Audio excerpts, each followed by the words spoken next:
सूरज ढल रहा था। दोपहर की छाया रसोई पर पड़ रही थी, जहां भुने हुए टर्की की खुशबू ताजी पकी हुई पाई से मिल रही थी।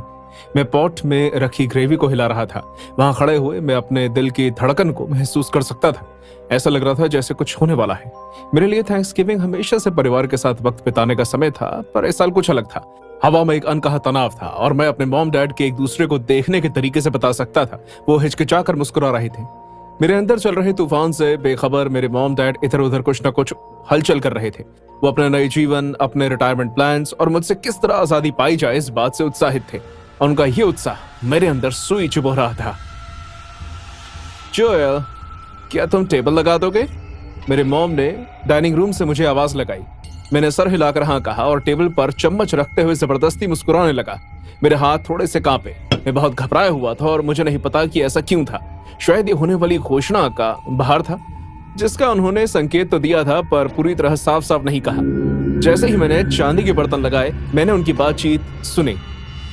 हम उसका और ख्याल नहीं रख सकते। मेरे डैड की आवाज धीमी थी लेकिन साफ। उससे अपने पैरों पर खड़ा होना सीखना होगा। मेरा दिल सहम गया। मैं जानता था कि उनका क्या मतलब था। वो आखिरकार मुझे फाइनेंशियल रूप से काट रहे थे। इस ख्याल ने भी मेरे रोंगटे खड़े कर दिए। डिनर की शुरुआत हंसी मजाक और ग्लास खड़कने से शुरू हुई, लेकिन कमरे में छाए माहौल से मैं खुद को अलग महसूस कर रहा था। मेरे मॉम डैड अपने रिटायरमेंट के प्लान और अपने ट्रैवल के सपने के बारे में बात कर रहे थे और मैं खुद को इन बातों में शामिल होने के लिए मजबूर कर रहा था। जब सही हो तब हंस देता, सर हिला देता। अंदर एक तूफान सा उठ खड़ा हुआ था। जब तक मीठा खाने की बारी आई, मेरी मॉम के हाव भाव बदल गए। जोएल, उन्होंने हिचकिचाते हुए कहा, कुछ बात है जो हम तुमसे करना चाहते हैं। मेरी पल्स तेज हो गई। वो वक्त आ गया था, वो पल जो सब कुछ इतर बितर करने वाला था। अभी नहीं लीसा, मेरे डैड ने फोर्सफुली कहा। अभी हमें यह वक्त साथ में अच्छे से बिताना चाहिए। लेकिन मैं उनकी आंखों में देख सकता था आगे जो होने वाला था उसका डर। मैं ताजी हवा लेने का बहाना करके वहां से निकल गया और ठंडी रात में बाहर निकल गया। आसमान में तारे ऐसे टिमटिमा रहे थे जैसे वो मेरी हर हरकत पर नजर रख रहे हों। जब मैं घर के अंदर वापस आया तो अंदर का माहौल काफी हद तक बदल चुका था। मेरे मॉम डैड अब मुस्कुरा नहीं रहे थे।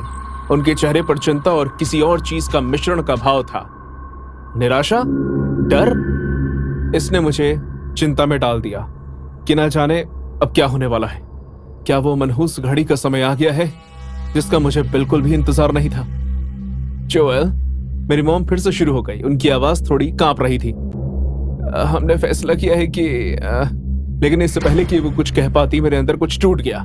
इतने सालों से निकम्मा और निर्भर होने की भावना ने मेरे अंदर कुछ जगा दिया। बस बहुत हुआ, मैं जोर से चिल्लाया। आप दोनों को लगता है कि आप इस तरह मुझे छोड़ सकते हैं इतना सब कुछ होने के बाद? जैसे ही उन्हें इस बात का एहसास हुआ, उनके चेहरे फीके पड़ गए। उनका बेटा अब सिर्फ गुस्से में नहीं था, वो खतरनाक हो गया था।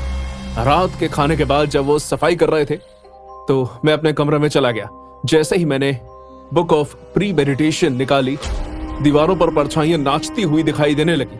हर पन्ने पर मेरे प्लान को विस्तार रूप से बताया गया था। चाकू, हथौड़ा, ब्लीच, हर वो चीज लिखी हुई थी जिससे उनके होने का वजूद खत्म किया जा सकता था। जैसे ही मैं रसोई में लौटा, मेरे अंदर खून दौड़ने लगा और मुझे एक भारी प्रभाव पड़ा। जैसे ही मैं पीछे से अपने डैड के पास आया, मेरे दिल में कुछ तूफान सा उठने लगा। उनका ध्यान कहीं और था और वो कुछ गुनगुना रहे थे। डैड, मैंने आराम से आवाज लगाई। वो मुड़े। उनके चेहरे पर हैरानगी का भाव आने के फौरन बाद कंफ्यूज होने का भाव था। क्या हुआ? एक ही झटके में मैंने काउंटर से एक तेज धार वाला चाकू उठाया और उनके पीठ पर घोंप दिया। ऐसा लग रहा था जैसे पूरी दुनिया शांत हो गई हो और वक्त थम गया हो। उन्हें यकीन नहीं हो रहा था। ये तुम क्या कर रहे हो?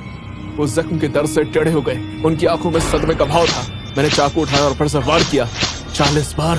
मेरा हर एक बार इतने सालों की नाराजगी से प्रेरित होकर क्रोध में बदल चुका था। जैसे ही मैंने एक काम खत्म किया, मेरी मां रसोई में आ गई थी।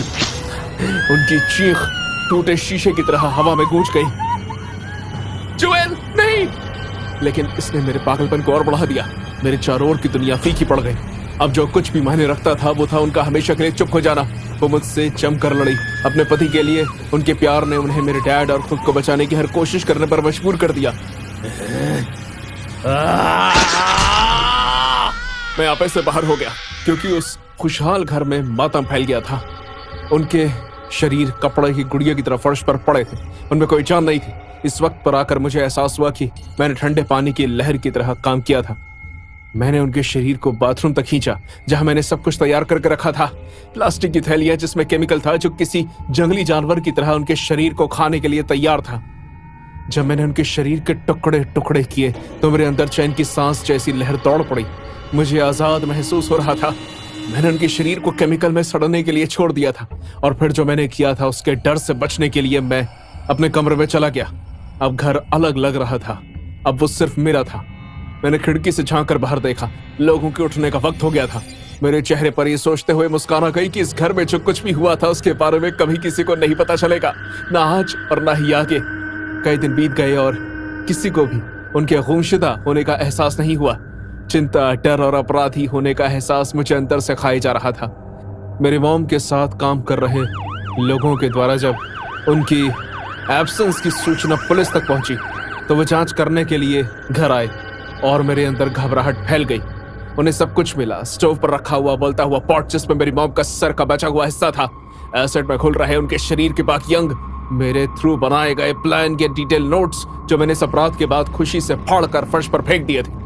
जैसे जैसे उन्हें इस भयानक हादसे का खुलासा किया, मेरे अंदर सिर्फ एक ही चीज चल रही थी कि मैं अपनी आजादी के कितने करीब आ गया था और किस तरह ये इतनी जल्दी एक सपने में बदल गया।